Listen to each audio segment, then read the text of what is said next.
Good morning students. आज हम लोग पढ़ेंगे पाठ 8 नमक का दरोगा।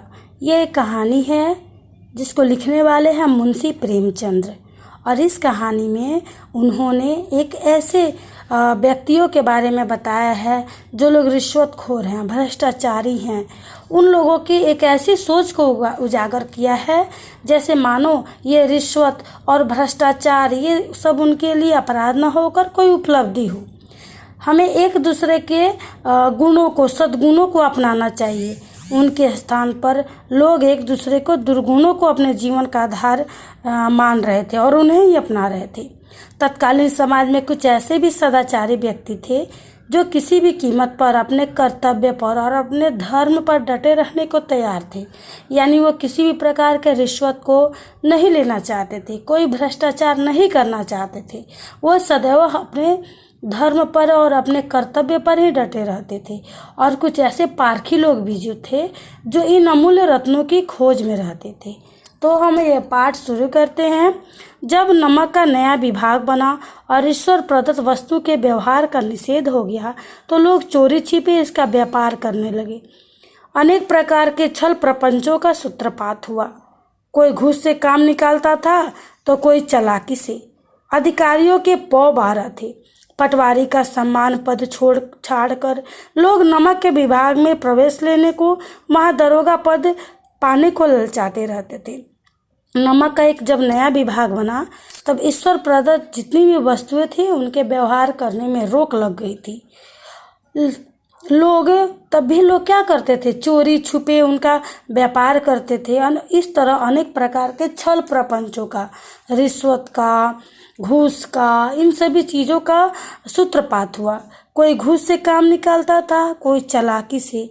अधिकारी जो थे उनके पौ 12 थे। लोग पटवारी का सम्मानित पद को छोड़कर नमक के विभाग में प्रवेश पाने को ललचाते थे और वो चाहते थे लोग कि हमें दरोगा का पद मिले। ठीक उसी प्रकार उसी समय वंशीधर जो एक नाम का व्यक्ति था वो रोजगार की खोज में निकले। उनके पिता एक अनुभवी पुरुष थे। समझाने लगे, बेटा घर की दुर्दशा देख रहे हो, ऋण के बोझ से दबे हुए हैं, लड़कियां विवाह योग्य हो गई हैं, नौकरी में ओहदे की ओर ध्यान मत देना, ऐसा काम ढूंढना जहां कुछ ऊपरी आय हो। मासिक वेतन तो पूर्णमासी का चांद है जो एक दिन दिखाई देता है और घटते घटते लुप्त हो जाता है। ऊपरी आय बहता हुआ स्रोत है जिससे सदैव प्यास बुझती है। ठीक उसी समय वंशीधर नाम के एक व्यक्ति थे जो रोजगार की खोज में निकले थे। उनके पिता एक अनुभवी पुरुष थे। वो अपने बेटे को समझा रहे हैं, बेटा ऐसा काम तुम ढूंढो जिससे ऊपरी आय हो। और फिर वो अपने घर की दुर्दशा को भी बता रहे हैं कि हमारे घर की दुर्दशा है, लड़कियां जो है वो विवाह योग्य हो गई हैं, तो तुम ऐसा काम ढूंढना जिसमें ऊपरी आय प्राप्त हो। क्योंकि जो मासिक आय मिलती है, जो हमें वेतन मिलता है, वो पूर्णमासी की चांद की तरह है। जैसे कि पूर्णमासी की चांद महीने में एक बार संपूर्ण गोलाकार नजर आती है और फिर धीरे धीरे वो लुप्त, घटते घटते वो लुप्त हो जाता है। तो वैसे ही ये मासिक आय की तुलना उनके पिता कर रहे हैं।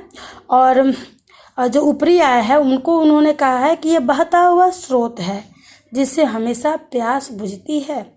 इस उपदेश के बाद पिताजी ने आशीर्वाद दिया। वंशीधर आज्ञाकारी पुत्र थे। उन्होंने ये बातें ध्यान से सुनी और घर से चल पड़े। अच्छे शकुन से चले थे। जाते ही नमक विभाग के दरोगा पद पर प्रतिष्ठित हो गए। वेतन अच्छा और ऊपरी आय का तो ठिकाना ही न था।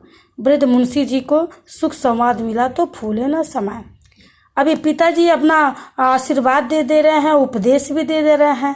और वंशीधर आज्ञाकारी पुत्र थे, वो ध्यान से अपने पिता की बात को सुने और अच्छे शकुन से भी निकले थे। निकलते ही उनको नमक विभाग में दरोगा का पद मिल गया। जब ये मुंशी जी इन सभी बातों को सुने तो वो खुशी से फूला न समाये। जाड़े के दिन थे और रात का समय था। नमक के सिपाही, चौकीदार सभी निंद्रा में मस्त थे। मुंशी वंशीधर को यहाँ आए भी 6 महीने से अधिक न हुए थे, लेकिन थोड़े ही समय में उन्होंने अपनी कार्य कुशलता और उत्तम आचरण से अफसरों को मोहित कर लिया था। अफसर लोग उन पर बहुत विश्वास करने लगे थे। अब यहाँ पे नमक के दरोगा के पद पर वंशीधर प्रतिष्ठित हो गए। उस समय जाड़े का समय था और जाड़े के दिन थे और रात का भी समय था। नमक के जितने भी सिपाही थे, चौकीदार थे, सभी निंद्रा में मस्त थे। मुंशी बंशीधर को यहाँ आए अभी 6 महीने भी नहीं हुए थे, लेकिन वह अपनी कार्य कुशलता से और उत्तम आचरण से अफसरों को मोहित कर लिए और अफसर लोग उन पर बहुत विश्वास करने लगे थे। के दफ्तर से 1 मील पूर्व की ओर जमुना बहती थी। उस पर नावों का एक पुल बना हुआ था। दरोगा जी किवाड़ बंद किए मीठी नींद में सो रहे थे। अचानक आँख खुली तो नदी के प्रवाह की जगह गाड़ियों की गड़गड़ाहट तथा मल्लाहों का कोलाहल सुनाई दिया। अब देखिए, उनके दफ्तर से 1 मील पूर्व की ओर जमुना नदी बहती थी और उस पर नावों का पुल बना हुआ था। दरोगा जी जो थे वो मीठी नींद में सो रहे थे। अचानक उनको सुनाई दिया कि नदी के प्रवाह के जो आवाज़ होती है उसकी जगह पर गाड़ियों की आवाज़ सुनाई दे रही है और मल्लाहों का कोलाहल भी सुनाई दे रहा है। इतनी रात गए, गाड़ियां नदी के पार क्यों जाती हैं? अवश्य कुछ न कुछ गोलमाल है। वर्दी पहनी, तमंचा जेब में रखा और बात की बात में घोड़ा बढ़ाए हुए पुल पर आ पहुंचे। गाड़ियों की एक लंबी कतार पुल के पार जाती देखी। डांट कर पूछा, किसकी गाड़ियां हैं? अब वहाँ पर वो सोचे कि कुछ न कुछ जरूर गोलमाल है। फिर वो जल्दी जल्दी अपने घोड़े पर सवार होकर आए और देखा कि गाड़ियों की लंबी कतार जा रही है, तो डांटते हुए पूछे कि किसकी गाड़ियां हैं। थोड़ी देर तक सन्नाटा रहा, आदमियों में कानाफूसी हुई। तब आगे वाले ने कहा, पंडित आलोपी दीन की। उन्हें आंसर मिला कि पंडित आलोपी दीन की गाड़ियां हैं। कौन पंडित आलोपी दीन? फिर इन्हें उत्तर प्राप्त हो रहा है दातागंज के, यानी वो पंडित आलोपी दीन जो थे वो दातागंज के पंडित थे। मुंशी बंशीधर चौके। पंडित आलोपी दीन इस इलाके के सबसे प्रतिष्ठित जमींदार थे। लाखों रुपए का लेन देन करते थे। इधर छोटे से बड़े कौन ऐसे हैं जो उनके ऋणी न हो। अंग्रेज अफसर उनके इलाके में शिकार खेलने आते और मेहमान होते थे। पंडित आलोपी दीन जो थे वो सबसे प्रतिष्ठित जमींदार थे।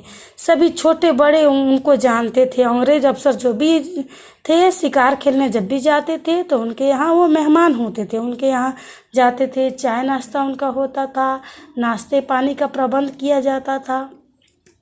मुंशी जी ने पूछा, गाड़ियाँ कहाँ जाएगी? उत्तर मिला, कानपुर। लेकिन यह प्रश्न करते ही इनमें क्या है, सन्नाटा छा गया। दरोगा साहब का संदेह और बढ़ा और वे जोर से बोले, हम पूछते हैं इनमें क्या लदा है। इस बार भी कोई उत्तर न मिला तो उन्होंने घोड़े को एक गाड़ी से सटाकर बोरे को टटोला। भ्रम दूर हो गया, ये नमक के ठेले थे। अब ये गाड़ी कानपुर जाने वाली थी, लेकिन जब वो बोले कि इसमें क्या है तो कोई उत्तर न मिला।